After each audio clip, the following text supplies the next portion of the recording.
Hebrews chapter 3 reads like this. Therefore, holy brothers, you who share in the heavenly calling, consider Jesus, the apostle and high priest of our confession, who for faith was faithful to him who appointed him, just as Moses also was faithful in all God's house. For Jesus has been counted worthy of more glory than Moses. Pause there a moment. There are some novelty items that you may have seen if you've gone to one of those novelty stores or gift shops that are a little bit on the fringe. Maybe you've gone to one in the mall, or you've gone down to Amoeba Records down on Hollywood Boulevard or someplace like that. And these items are pretty interesting. In the Catholic tradition, in history, people used to pray to the saints, asking that the saints would do something on their behalf. And so there became these candles that were created with various saints on them, so you could pray to that saint, whatever that saint was in charge of. So St. Paul or St. Peter or St. Francis of Assisi or one of these saints. And then that saint, with their good merits and all the good that they've done, as Adventists, we don't follow that tradition. We have a very different understanding of things. But we do have this idea of saints. And today, people have taken that idea of a candle saran wrapped in a particular person's image, and they've transformed it into pop culture icons on these candles. So you can buy a saint candle of Saint Betty White, or Saint Samuel L. Jackson, or some of these outlandish, you could have Ross and Rachel and Phoebe and, all the candles. And I think it's a very interesting take on this, on that tradition. But saints, who are saints to you? It opens by saying, therefore, holy brothers. It talks about this concept of holy. Who are the saints to you? For me, when I think about someone that might be considered a saint on earth, I always think of Mr. Rogers. I just think, what a saintly man. What a good, wholesome, near perfect human being. I know he wasn't perfect. I've watched documentaries about him. I've heard interviews from his kids and all this. He wasn't a perfect man. But boy, Saint Mr. Rogers. I like that candle. Stuff like that. Who comes to your mind when you think of a saint? Go ahead and call her. Mother Teresa. Oh my goodness, yes. I think she was sanctified, right? At some point by the Catholic tradition. Who's a saint to you? I don't know. Lexus, I know that your aunt in your mind is probably a saint, so to speak. I remember hearing good stories about her. Anybody else? Rhoda. Huh? Rhoda. Oh, Saint Rhoda. Yeah, I like it. So this concept of sainting, it feels very unapproachable, right? Unattainable. It's somebody that has this perfection of character that we just, it's unearthly, and yet they walked on earth. Well, the writer of Hebrews has a very different understanding by saying, therefore, holy brothers, you who share in the heavenly calling, holy people. He's writing to people that he calls holy. Now, were these perfect people? No, they were not. You can just tell by why he's writing this letter. Well, they were human. They were broken. They had made mistakes. They were thoroughly flawed people, but he calls them holy. But I think it's because our idea of holy today is very different than the idea of holy here. Holy means to be set apart. to be designated as holy. So, for instance, this space right here was dedicated to God. Therefore, this sanctuary is holy. It doesn't mean that when we step outside, God isn't there, or that it's not sacred space when we're by our bedside praying to God. In fact, that's holy too, because we dedicate it to God. That those moments in the morning when we wake up, we kneel down, we ask God to be with us for that day, or when we're driving down the road and we need to pray about whatever's coming up. Like, that's holy time. And in fact, God, we make these things holy, and then God enters into this space, and He's everywhere and everything He's in every space that we are also in. But God made the Sabbath holy because He set it aside for us, and we enter into that space. So making something holy means to set it aside. And so the author of Hebrews is saying, therefore, holy brothers, you who share in the heavenly calling, consider Jesus, the apostle and high priest of our confession, who was faithful to Him who appointed him, just as Moses also was faithful in all of God's house. For Jesus had been counted worthy of more glory than Moses. Now, the writer of Hebrews is writing to a Jewish congregation that shared in the faith of Jesus, but also had this history with the Jewish people. Most likely their lineage, they could go all the way back to Abraham. And of course, Moses had such a high standard in their perspective, a high standing. So then for this author to say, Jesus was like Moses in that he was faithful, but he was better than Moses in God, faithful in God's house. Doesn't make Moses less. It just shows that Jesus is more.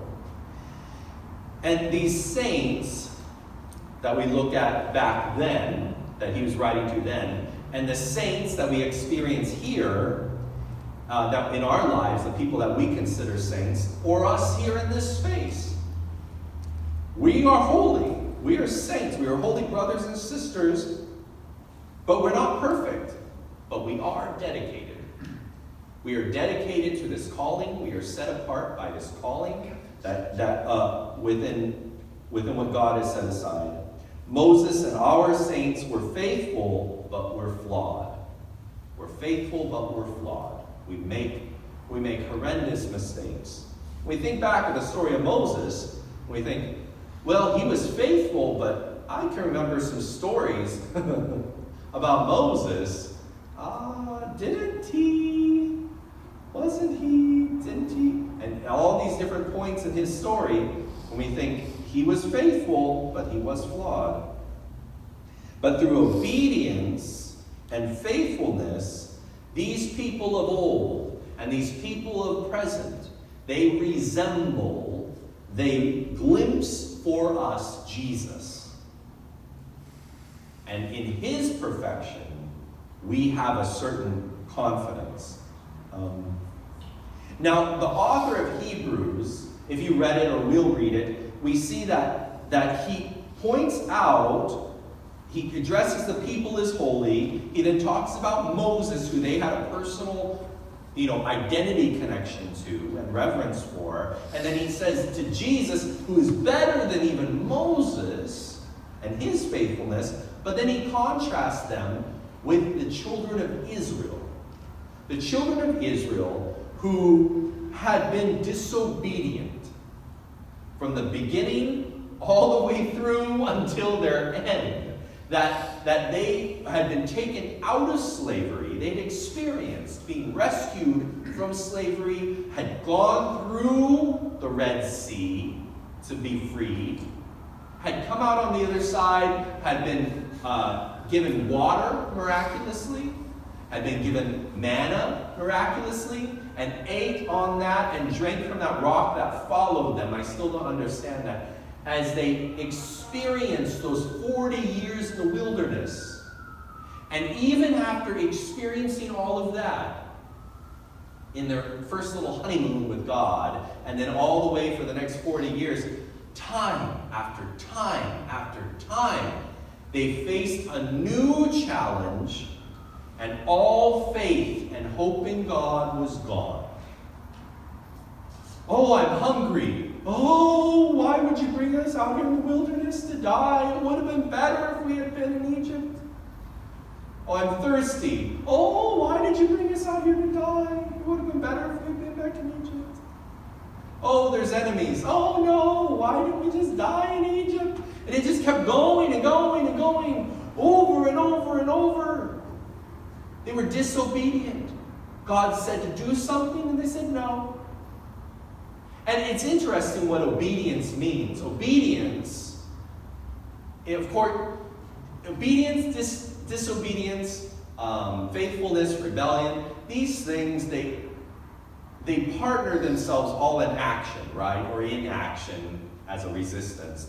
But it's all in action, right? But the motivation behind it is essentially trust. Do I trust the person telling me this? If I trust the person telling me this, then I'm going to obey. If I distrust the person, I'm going to rebel. I'm going to disobey. And we think all the way back to Adam and Eve. I mean, God said, don't do it. The snake said, do it. And what did Eve do? What did Adam do? Do it. Who did they prove that they trusted? Or who did they prove they distrusted? God. And so here we have Israel being disobedient after seeing, experiencing, even tasting the goodness of God time and time again. And so it says here in someplace in chapter 3, it says, verse 11, it says, as I swore in my oath, God is speaking, in my wrath, they shall not enter my rest. That's pretty harsh, right? For God to say, you're not going to get any of the good stuff. I can read it that way. But then when looking at the evidence, even if God offered it to them, which he did over and over and over again, they wouldn't enter his rest. They refused with every bit of evidence and experience and proof. They refused to enter his rest. It's interesting, you parents, you mothers specifically, happy Mother's Day this weekend. Specifically, when you have your child and you're laying him down for a nap and they refuse to rest. I'm not a parent, but I've seen it happen with my friends. And they refuse to rest. No, I don't want a nap. You need a nap. Mommy needs a nap too. You're going to take a nap. And, even today, sometimes late at night, I know I need to go to sleep. And I'm like, oh, I don't want to. I want to watch something more. I want to do something more. I want to eat something more. I'm 40 years old and I still can't take a nap. I refuse to enter that rest. We have to willingly enter a rest. We can come into Sabbath. Friday night, the sun is setting. And we have got we're carrying all the troubles and trials of the week and anticipating all the ones to come. And we can enter into this time as the sun is setting, a beautiful sunset crafted by God. And we are holding tight to those problems. We are white-knuckling it. We're just, I hate this thing, and I'm going to hold on to it. And we enter into Sabbath like this. And then Sabbath morning happens, and we're still, we wake up with a pit in our stomach. We go into the week, we come into church, and our mind is racing. We actually come to church. We might even be reading our Sabbath school lesson. We might, And we enter into this space and we're still holding it. And then we leave church with the same way that we walked in. And we go and we head on into this week before the new week even begins. We've not entered his rest. We have to choose, right? Isn't it amazing that the God that made us gave us that free will to be able to choose, to follow him or not, to enter his rest or not, to accept him, appreciate him, and to trust him or not? And he brings us into this, he offers it to us. And are we going to enter his rest? Or will we refuse? I see what's here, and I recognize that it's true. And he said, they shall not enter my rest. And he swore that they would not. But there's other times in Scripture when he also says, I'm going to destroy them because they're just so stubborn, stiff-necked people. But then I'm going to woo them back to myself. And God is this God that is so upset at our stubbornness. And yet he says, but I'm going to pursue them harder. And he's going to bring them back. And he does. And he pursues us so we will have rest. He made us with the ability to think and act and do and to achieve, to dream an impossible dream and then accomplish it. That's amazing. But then he also gave us the ability to pause, to rest, like music, right? There's music and then there's a rest. There's a pause. And that's something to appreciate too, and to enter into that rest. Or we can enter into rebellion. And what's so sad is that we see even in the future reality that there is a rest prepared for God's people. Just like what the author of Hebrews does with chapter 3 and 4, talking about this rest that is prepared for God's people. And we know that eternity future, when Jesus comes again, there is this reprieve from all of the crazy that we've been experiencing every day, all the time. But how can we enter that eternity rest where it's life and light, relationship, happiness, connection with God and with each other, never more apart? How can we enter into that if we haven't allowed ourselves to enter into the rest now? We need to practice entering into the rest that God has provided for his people. Willingly. With trust. That all of the work, the whole world tells us that our value is dependent on what we can produce throughout the week. Right? That our value, our identity is based on what role we play in the commerce of the world. But then on Sabbath, all that ceases. And if we carry that in, week by week, we are stripped of our sanity, of our peace, of our relationship with God, and that identity that comes from that. So we must enter into that rest. We must trust and obey instead of distract and rebel. You know, there are other forms of resting.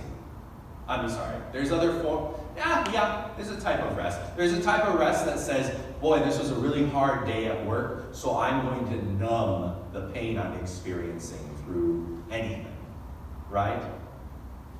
Or to say, I'm going to distract myself through anything else. There's a certain reprieve there. There really is. But there's also one of just cutting off ties, relationships. There's a certain kind of coming up for air experience that we can have in that space. But let me tell you, what Jesus has for us, what he's prepared for us, is better. And what's sad in that eschatological, in that prophesied last day, there is rest for God's people, but then for the wicked that refuse to enter God's rest, they don't have rest. They don't have rest. They live, they die, they wake up 1,000 years too late, and they are again thrown into turmoil. Those cares, they never learn to give them to God. They never learn to pause and to trust God. And then that's their experience. They never have that rest, even through death, which is so sad. What are we being offered? That promised land of old that the children of Israel were being brought to, it was a type of rest for them. But yet, David even talks about a later time. He talked about today entering the rest. And the book of Hebrews is arguing that since he says today, that there must be a rest that wasn't just about the promised land. Today, for God's people, it's not just about getting back to that physical, that direction, I think? Back to the promised land. It's about that there's a rest prepared that's beyond that. There's an eternity. Jesus has something better than what we've experienced before. A rest that brings a type of living, a type of fellowship in that space that is so essential. It says here in Hebrews chapter 3, verse 18, and it continues into chapter 4. It says, "And to whom did he swear that they should not enter his rest, but to those who were disobedient? So we see that they were unable to enter because of unbelief. Therefore, while the promise of entering his rest still stands, still open, let us fear lest any of you should seem to have failed to reach it. For good news came to us, just as to them, but the message they heard that did not benefit them, because they were not united by faith with those who listened." Man, I think Paul wrote Hebrews, but the author of Hebrews is making a statement that even the fellowship of those that believe, that is something that encourages us to live a life of relationship and trust in God. I'm going to take a turn before I close that I didn't really even expect to take, but I want you to process through this with me.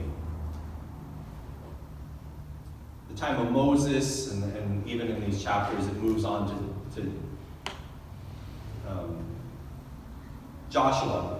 And Joshua, the book of Joshua in chapter 2, there's this story about how Joshua is about to bring Israel up into the promised land. The Jordan River dries up at some point, and he's about to go up in, and he sends 2 spies. And he tells the spies, go look at the promised land. Go look at the land, especially Jericho. Now, do you know the story, or maybe the song, that Joshua did the Battle of Jericho? You know, this great story with the trumpets and all the great stuff. You know, that's exciting. But even before that moment happens, this city was immense. The walls, history says, were so wide that someone could ride a chariot with 2 horses pulling it side by side across the wall. I mean, that's a thick-walled city. That's pretty fortified, right? And it seemed like this city would never fall. And these spies, they enter in with everyone else. They go into this prostitute's house named Rahab. Now, prostitutes, when we think today versus then, there's a different nuance to it. Not to say that they're entirely different, but in those days, the house of a prostitute might function also in the space of being a hostess for visitors. No respectable woman would take that position of inviting strangers into the house, where people are coming and going all the time. That there's this space. It's not always the best people, the most upstanding people.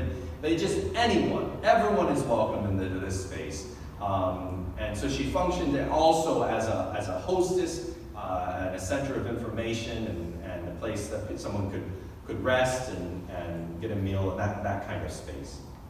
So Rahab is in this space, and these two spies come to her, and she realizes at some point in the conversation, maybe it was their accent, maybe it was certain facial features, although they all had Canaanite bloodlines. They even spoke similar languages. So something about them was different. And she realized who they were, that they were Israelites. They were from this people that she had heard about, that had come out of Egypt and had been in the wilderness, that their God had done incredible things for them. And Rahab, being in that position, can you imagine how she might have gotten into that role in her society there in Jericho? One, I'm speculating here. We don't have her full backstory, but I'm speculating that her parents, at some point, for one reason or another, decided that this was the best option for her. Don't know how someone decides that, especially for their daughter, but they decided that that was the best option for her, and that she was not worthy to get married and have children. She wasn't worthy to pass on the family line. She wasn't someone that someone would want to marry. She was just going to be the one of the prostitutes in town. And her prospects, her story, people knew. She knew where her story was going to end up. There was no deviation from that narrative. Her trajectory was set. It was set by society. It was set by her to a certain extent. And there she is in this space.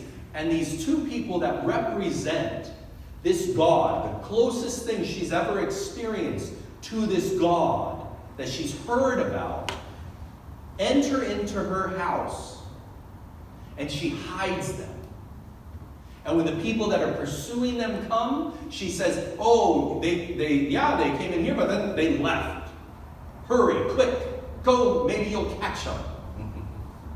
And then she goes up on the roof where she hid them, and she tells them, my people have heard the stories about what your God has done for you. We have heard about how your God rescued you out of bondage and brought you through an ocean.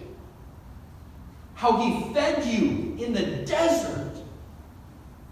And how he is giving you this land. And people's hearts are melting like wax. Remember me. Remember me and remember how I've treated you. And save me and my parents and my brothers and my sisters when God gives you this land. And the spies said, if you keep your promise, so will we. And they did. And she did. Can you imagine, as she let those spies out of her window that looked out over the wall, as she let them down and she tied that crimson cord onto her window to mark that space where she was at, she didn't quite understand. She didn't understand all about the crimson. What does that mean? That blood-colored rope. She didn't understand that at her door. She didn't understand it, but she did it because she obeyed. She didn't understand it, but she obeyed, and that was salvation for her, for her parents that put her into that position, for her brothers who wouldn't invite her to family gatherings, for her sisters who talked about her non-stop behind her back.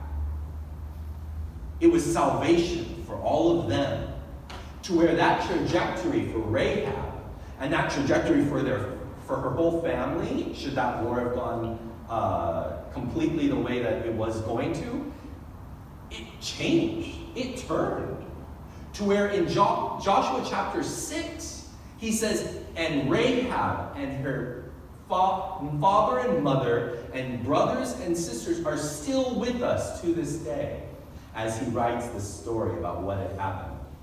Rahab and her family became a part of the children of God, picking up the blessing and promise and salvation that God had been giving to his people that they had rejected. Rahab picks it up for herself and for her family, to where her lineage then traces down to David, King David, and then further on to Jesus. Jesus knows how to rewrite our stories through trusting and obeying. Jesus has something better for us than we could have ever had for ourselves. Today, we are invited. Today, yes before, yes to the people, to our parents, to our forefathers, whoever came before, yes to them in the Bible, but today, that invitation to enter into God's rest is offered. Jesus offers it to us today, to you today, to rewrite the direction of your life through trust and through choice. And so today, will you enter into his rest? That after our last songs are sung, we stand up, we start talking to each other, we last a little longer than usual. And we know that there's things we got to get done. We know that the week is approaching, but we say, but this is holy time. I'm making this holy. And I'm going to talk to some people I haven't gotten to talk to in a while. I'm going to ask them how their week is, and I'm just going to listen. I'm going to share what's going on in my life, and this is going to be special. I'm going to tell them about what God is doing and the things that I'm struggling with. And then on the ride home, instead of distracting myself with the radio or even a Christian song, I'm going to be talking to God. I'm going to be spending time with the people in my car. And then tonight, as I'm getting into bed, I'm going to make that space holy and say, God, in this space, as this new week is approaching, I trust you. And then as Saturday night and Sunday morning rolls in, I might pick up some of the things that I dropped off, either right now or before Sabbath even began. I might pick some of those burdens back up, but this time it's going to be so different because I'm picking them up with God. And I'm going to walk forward with this confidence that all the things that are happening, God is going to be with me in. The promises, the blessings, that salvation. And then as I look forward to that rest next Saturday, next Sabbath, as well as into eternity, I live differently now. And this does, my friend, change the trajectory of our story. Remember, my friends, Jesus has something better. Jesus has something better for us.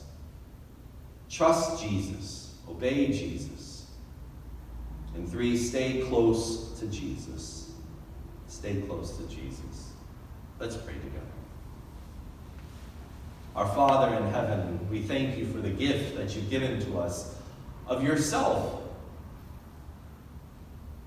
That your Son has modeled for us the path of obedience, the path of peace. There's times, many times, when we have not trusted you. When we've gone our own way, selfishly, stubbornly, mistrustingly. But we choose to trust you, God. All the evidences that we ourselves have experienced, all of the promises of things that you've done that we've heard you do for other people, we will pick those up. And we ask for that to happen, for us to have that peace and that rest. Now, today, tomorrow, and for all eternity. We love you, God. Thank you for being the God that loves us so much that you give us this kind of lavish invitation. We ask and pray these things in Jesus' name.